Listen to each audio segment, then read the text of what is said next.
This morning in Going Places, after many months of staying close to home, Americans are now venturing out for vacations and getaways.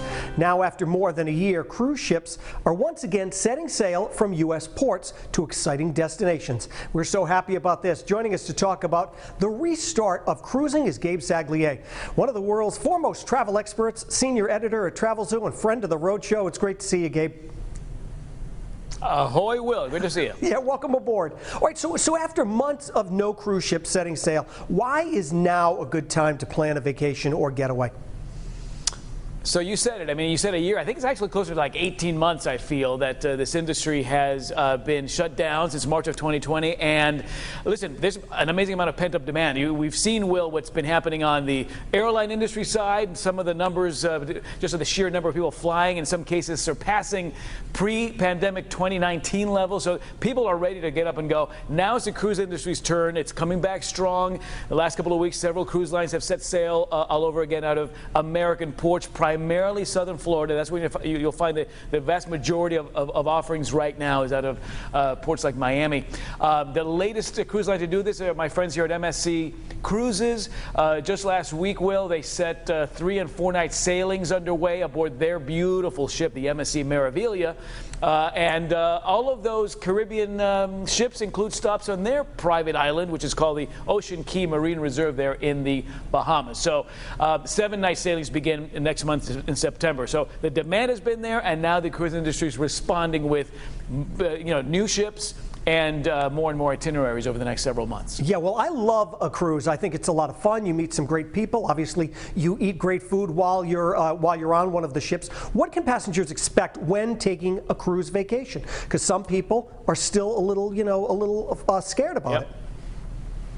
So I'd say that priority one across the industry, and anybody in the industry will tell you this, is safety and health. So all those protocols, all those rules and regulations, they might vary from cruise line to cruise line, but overall they're there meant to keep not only passengers and crew safe, but very importantly, the communities that these ships are visiting safe as well. MSC, for example, everybody gets tested before they board. I've got to say that these guys have been sailing in Europe for about a year now. So a lot of the practices and protocols that they've tested and have proven effective there are being implemented as the sailings resume here in the U.S. So safety and health, priority one. Now, aside from that, all that stuff you mentioned, Will, that you loved about cruising, that's still there. I think it's probably ramped up even more now when it comes to some of the experiences on board, the gourmet dining, the entertainment, that world-class entertainment day and night. And then on shore, a lot more of these culturally driven experiences as well. The private island concept, which certainly was trending pre-pandemic, I think now gets a whole new perspective because we're seeking out these sort of exclusive private open space destinations. So these private islands become even more important and a bigger part of these sailings.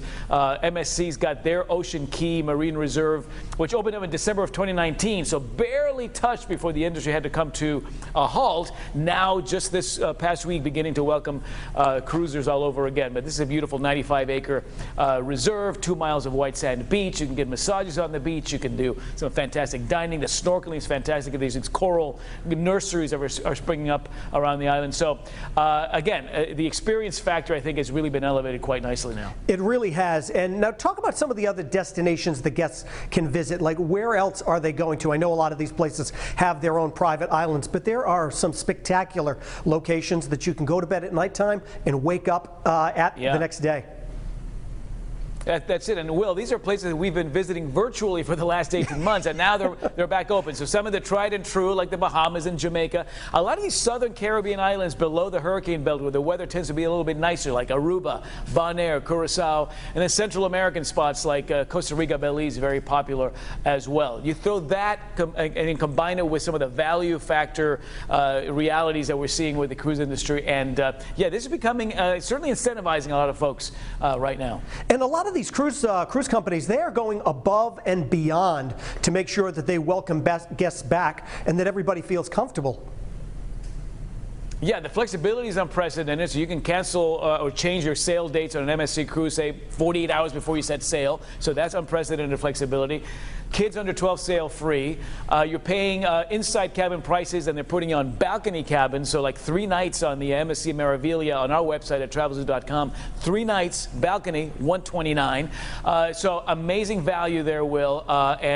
You know, I think people with this year and a half of pent-up demand, a lot of us are ready to set sail all over again. I say get cruising. Gabe, thanks so much. Always good to see you and chat with you, my friend. If you missed any of these tips, don't worry. We're going to share them at roadshow.com so you can plan your next adventure.